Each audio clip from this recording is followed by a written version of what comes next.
few years ago, Olivia moved into a quiet, two-story farmhouse nestled along a wooded road in upstate New York. She'd just landed a remote editing job and wanted out of the city, peace, space, and a fixer-upper to call her own. The place was old, built in the 60s, with warped porch steps, creaky floorboards, and that musty scent of damp wood and thyme. On her first night, rain tapped lightly on the tin roof as the wind carried the scent of wet pine through the cracked window.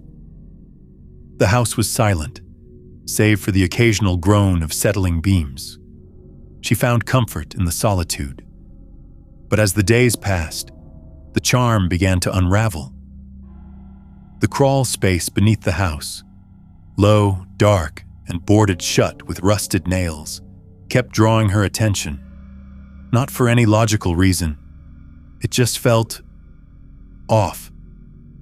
When she finally pried it open to check for mold or rodents, she wasn't expecting to find anything except dirt. But buried in the dust were 3 objects, arranged neatly, like someone had placed them with care. A tiny leather shoe, a scratched glass marble, and an old black and white photo of a man she didn't recognize, staring straight into the camera. Olivia didn't mention the photo to anyone at first. It felt too weird, too small to bring up. She kept the items in an old shoebox and stashed them in a corner of her closet, more curious than afraid. But after that night, things started feeling different in the house. Subtly, like the air had thickened just a bit, like the walls were holding in a breath. The first thing she noticed was the dog. Her golden retriever, Max, usually friendly to a fault, began avoiding the hallway near the crawl space door. He'd freeze up, ears pinned back, eyes fixed on that end of the hall like something was standing there. One night, Olivia found him trembling under the bed, paws covering his snout. That hallway never looked the same again, dimmer somehow, even when the lights were on. Then came the tapping. It started soft, like fingernails drumming under the floorboards, barely noticeable when the TV was on or when she was on calls. But at night, in the quiet, it became constant, always slow, rhythmic, like someone was trying to keep her awake without making it obvious. It moved too, sometimes under her bedroom, sometimes near the kitchen. She tore up parts of the venting, checked for raccoons or mice. Nothing. No droppings, no holes. Just silence, until she put everything back. Then it would start again. The dreams followed. In them, Olivia was walking through her house, but everything was subtly wrong. The walls were too narrow, the windows too high, and the man from the photograph was always in the corner of the room, just out of focus, not moving, just watching. She'd wake up drenched in sweat, clutching the sheets, convinced she'd heard a whisper in her ear right before opening her eyes. By the 3rd week, the house had turned cold. Not weather cold, a still, bitter kind of cold that clung to the floorboards and never lifted, even when the heat was on full blast. She wore socks and a hoodie indoors, but still shivered in the hallway. Then the box disappeared. She didn't move it. No one had been over. She searched the whole house, attic to basement. Nothing. A week later, she found the marble on her kitchen table. The shoe showed up on her nightstand the next night. The photograph? She found it tucked into the corner of her bathroom mirror, her own reflection half blocked by the man's pale face. Something was arranging them again. Not at random. Carefully. Quietly. And now, the tapping wasn't just under the floorboards. She could hear it behind the walls, closer, louder, every night. It was just after 3 a.m. when Olivia shot upright in bed, heart hammering. The sound that woke her wasn't the usual tapping. It was heavier. A dragging, scraping noise beneath the floor, like something dense being pulled across wood. Max was growling low from the foot of the bed, his body tense, fur bristled. Then, just as suddenly, everything went silent. No wind, no pipes. Just the sound of her own breath echoing in the room. Then the hallway light flickered. Not the whole house, just the single bulb outside her bedroom door, pulsing dim, then bright, then dim again. It cast warped shadows that stretched across the walls like reaching hands. Olivia grabbed the flashlight she kept by her nightstand and stepped into the hall, her bare feet sticking slightly to the cold wood floor. The crawl space hatch was open. She hadn't touched it in weeks. The screws were still scattered across the floor from when she first pried it open. But now, the wooden panel lay flat against the wall, like someone had lifted it and set it there gently. The smell hit her first. Damp earth and something older, more metallic, like rust and rot baked into the air. She crouched down slowly, beam of her flashlight cutting through the darkness. The space underneath looked normal at first. Dirt, insulation, exposed beams. But in the center of it, just barely visible in the narrow cone of light, was the shoebox. Open. The contents laid out again in that same careful arrangement. And something else. Behind the box, partially obscured by a support beam, a pair of shoes. Not the child's one she'd found. Men's work boots, covered in grime, facing her. She froze. The boots shifted. They didn't step. They dragged, slow, deliberate movement toward the edge of the crawl space. Her flashlight jittered as her hand began to shake uncontrollably. She could see legs now, pale, dirt-smeared, crouched impossibly low. A hand followed.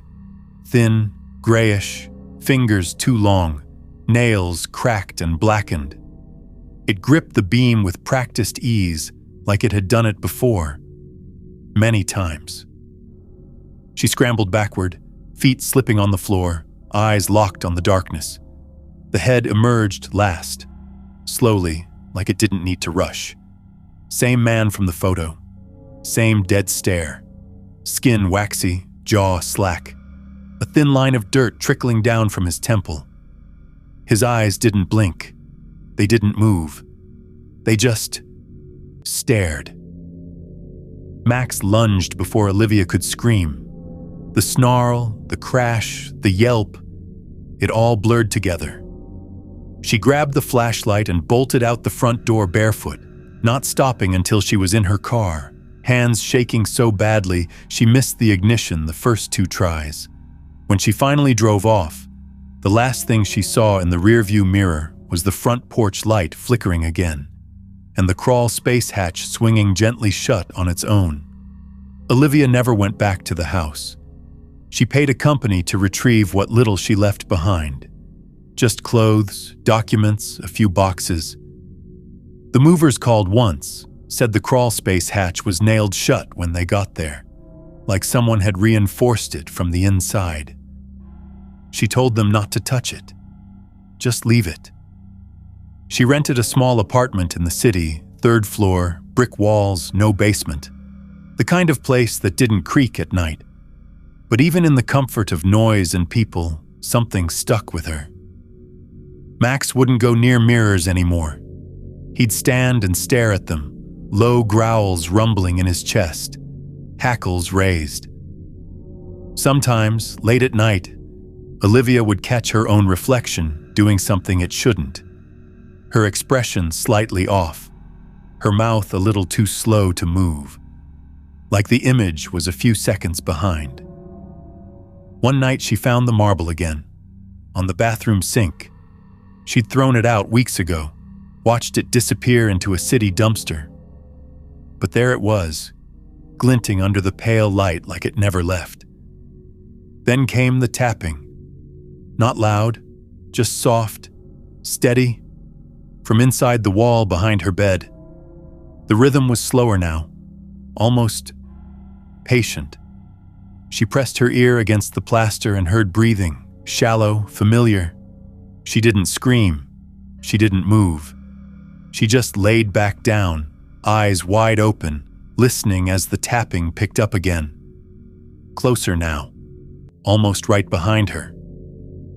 The man in the photo was never identified, and no records of previous owners matched his face. The marble kept reappearing, no matter where Olivia left it. And at night, the tapping followed her. Always behind the wall. Always one step closer than before.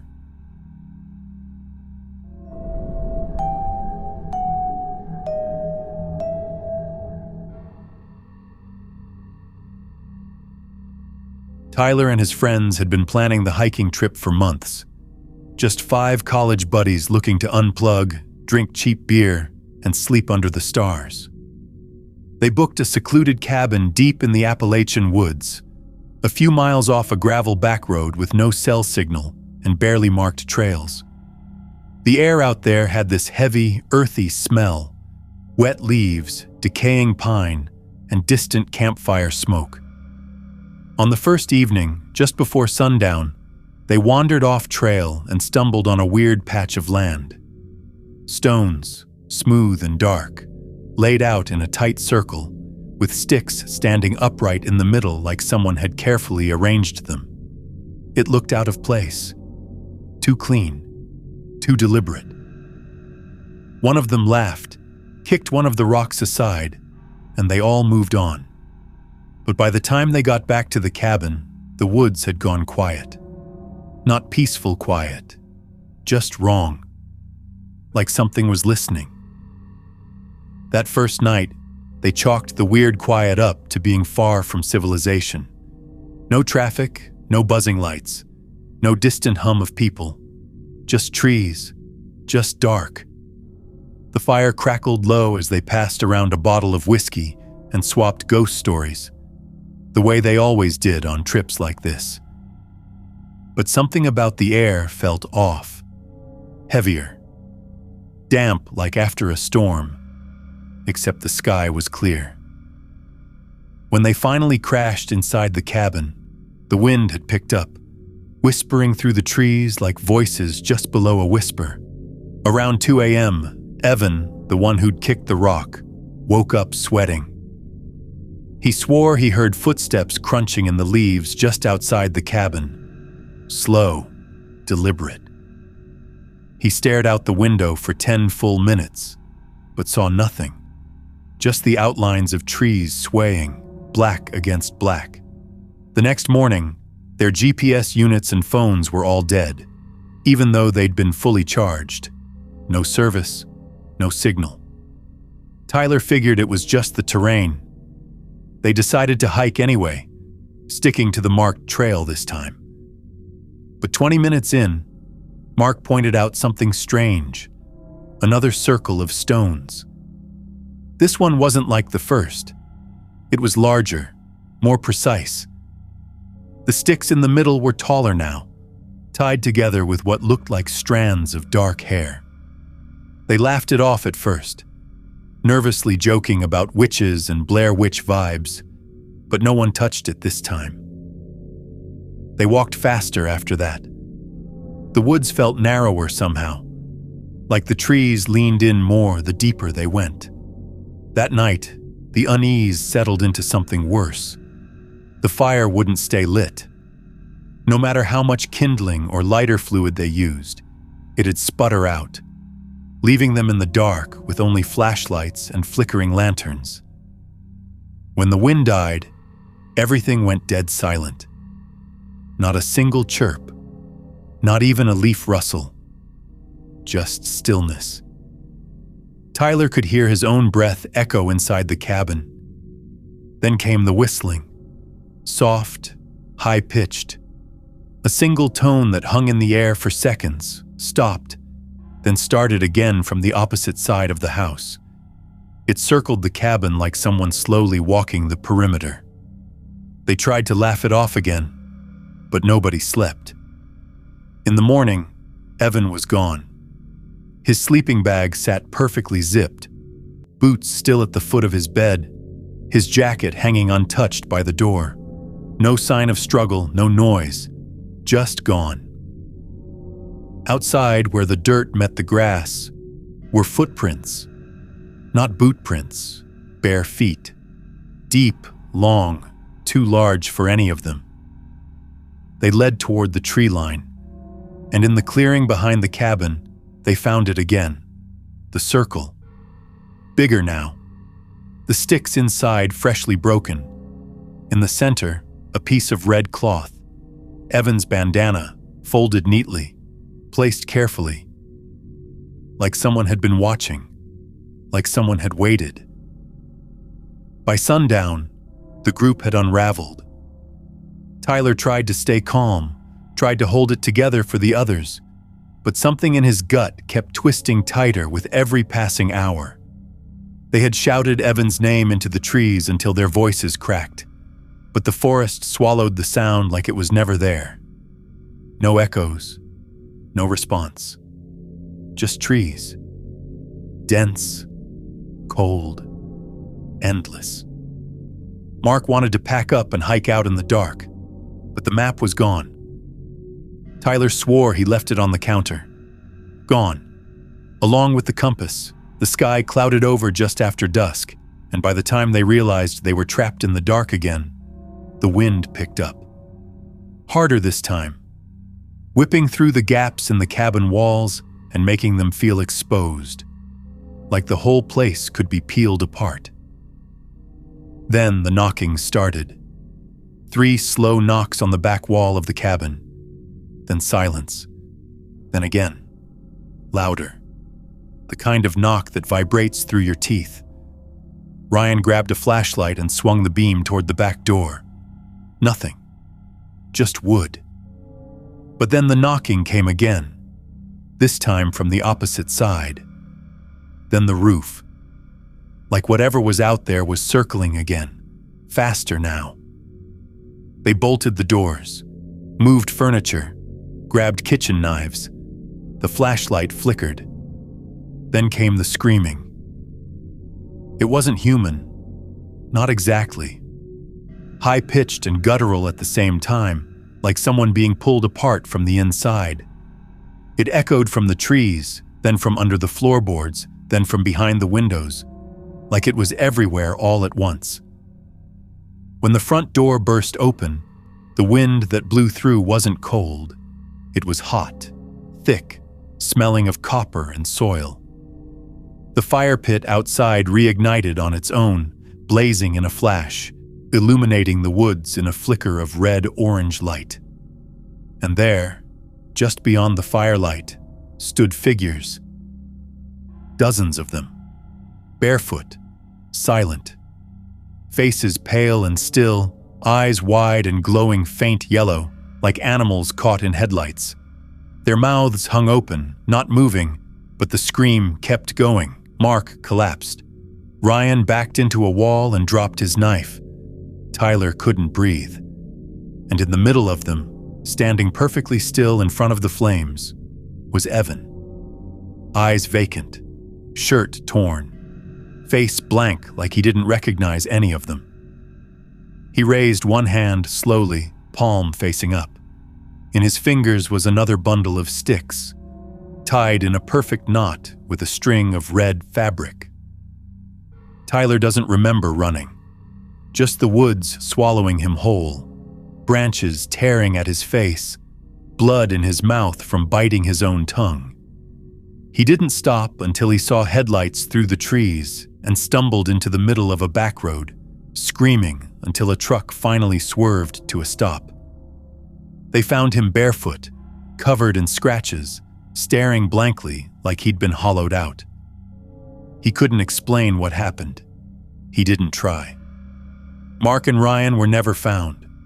No signs of a struggle, no blood.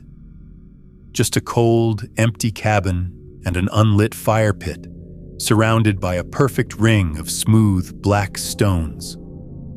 Months passed. Tyler moved back in with his parents. Quiet suburb, flat lawns. He doesn't sleep much. Says he hears whistling sometimes. Soft, far away, but always moving closer. He stopped using mirrors after catching a glimpse of Evan's face behind his own reflection one night. Smiling. Not wide. Just enough. And the worst part? Sometimes when he opens a drawer or a cabinet, he finds bundles of sticks tied in red thread. Not every day, not even every week, but enough to remind him that whatever followed them out of that forest didn't stop at the tree line. It's patient. It remembers. And it's still arranging things. Evan never spoke. His body was found months later, buried deep in a nearby ravine. Yet Tyler had seen him standing, breathing, holding that bundle. And now the sticks keep showing up, tied tighter each time, like someone's marking time, or waiting for something to start again.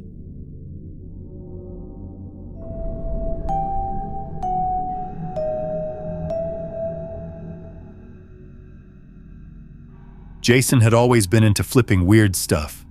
Abandoned bikes, old furniture, storage units bought at auction. It was half hustle, half habit. One rainy afternoon outside Detroit, he won a unit for cheap. The metal roll-up door groaned as he lifted it, revealing dust-covered boxes, vintage clothes, a cracked vanity mirror wrapped in a blanket, and rows of neatly stacked personal items that looked untouched for years.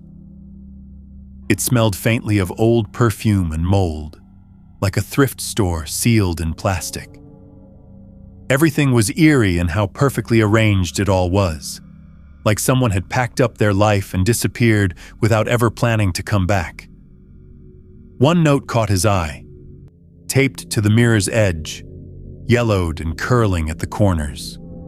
It said, in smudged blue ink, "Do not move." Jason tossed most of the unit's contents into the back of his truck without thinking twice. Old books, vintage purses, costume jewelry, stuff he could clean up and flip online. But he hesitated at the mirror. Something about it felt heavy. Not physically, just wrong. The glass was cloudy, scratched in swirls like someone had tried to wipe it clean too many times. The frame, ornate and chipped, smelled faintly of mildew and some kind of powdery floral scent, like an old woman's makeup drawer. He peeled off the note and tossed it without reading it again. Just some superstition. Nothing more. He leaned it against the wall in his apartment's spare room, the one he used to store inventory. That night, the place felt colder than usual. Not drafty, just still, like the air wasn't moving. He chalked it up to the weather. It had started snowing just after dark, blanketing the neighborhood in silence. The city noise faded. Everything felt muted. Jason fell asleep on the couch with the TV still on. Around 2:30 a.m., he jerked awake to the sound of something falling in the back room. A single sharp thud, not loud, but clear.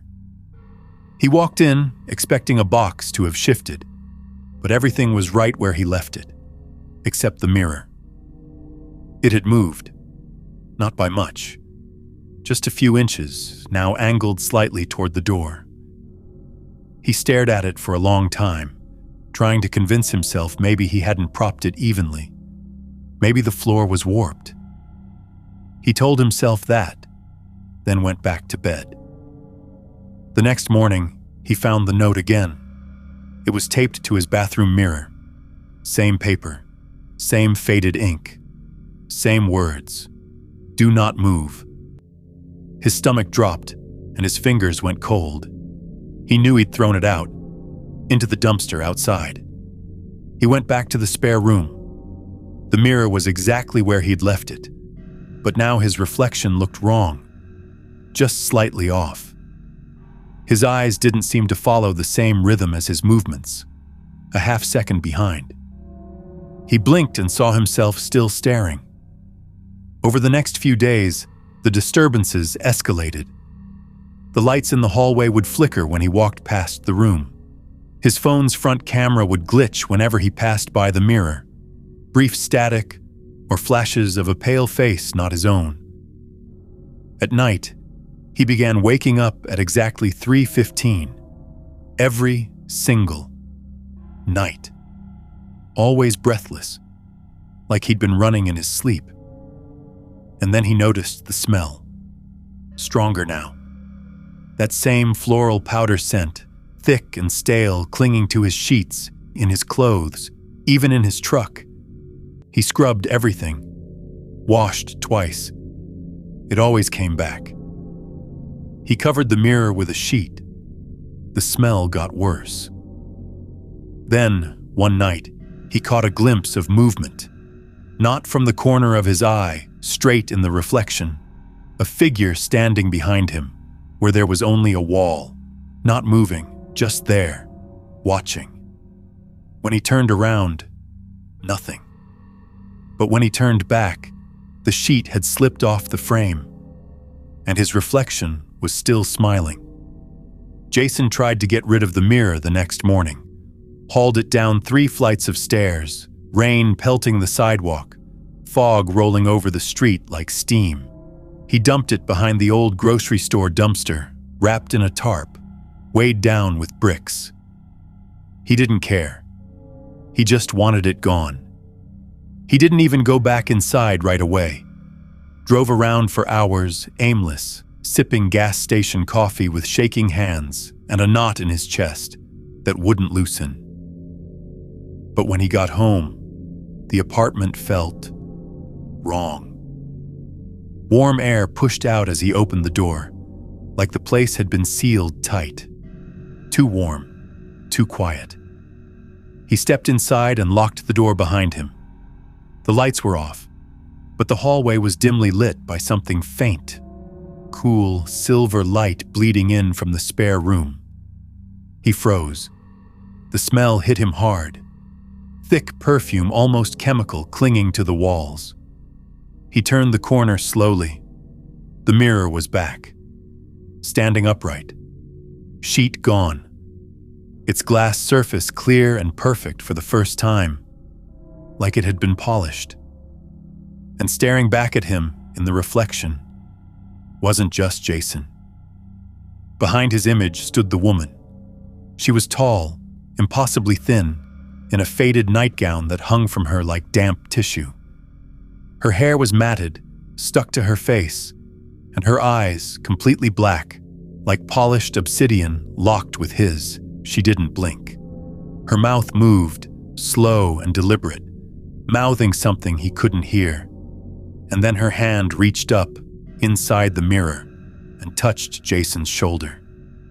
He felt it. Cold. Wet. Like fingers pulled straight from a drain. Jason spun around, heart slamming in his chest, but the room was empty.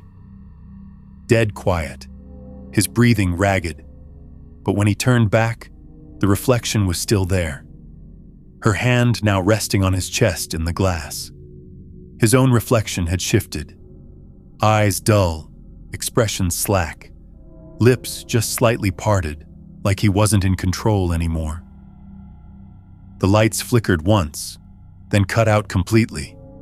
In total darkness, he stumbled back, tripping over boxes, trying to find the door. But the smell, so strong now it burned his throat, followed him, and from the blackness, he heard a single deliberate breath. Not his. Then the mirror spoke, not out loud, in his head, not in words. Just, welcome. Like something had opened, or something had finally made it through. Jason was never the same after that night. He moved out within a week, left most of his stuff behind, took only clothes and his dog-eared laptop, claimed it was mold, Or maybe carbon monoxide messing with his head. But people noticed the difference. He spoke slower, stared too long at things, flinched at his own reflection like it might do something he wasn't expecting. The landlord found the mirror a month later, still upright in the spare room, though no one remembered seeing Jason carry it back in. It had no dust on it, like it had just been polished. Clean. Too clean. They covered it with a blanket and locked the room, said they'd deal with it later. Jason now lives alone in a bare studio across town. No mirrors on the walls, not even in the bathroom. He tapes over anything reflective, but every few weeks, he swears he hears breathing again, slow and measured, coming from behind the closet door. The air turns cold. The same perfume drifts in like it's leaking from the drywall. And sometimes, when he passes dark windows at night, he catches a glimpse, not of himself, but of her. Standing just behind his shoulder, eyes wide, mouth almost smiling, like she never left. Like maybe she's still looking for something. Or maybe she's already found it. No one ever figured out who the unit belonged to. The rental records were erased, like the name had never existed. And now, every mirror Jason passes shows a flicker of movement that's not his. Just a pale hand, always reaching, always closer than last time.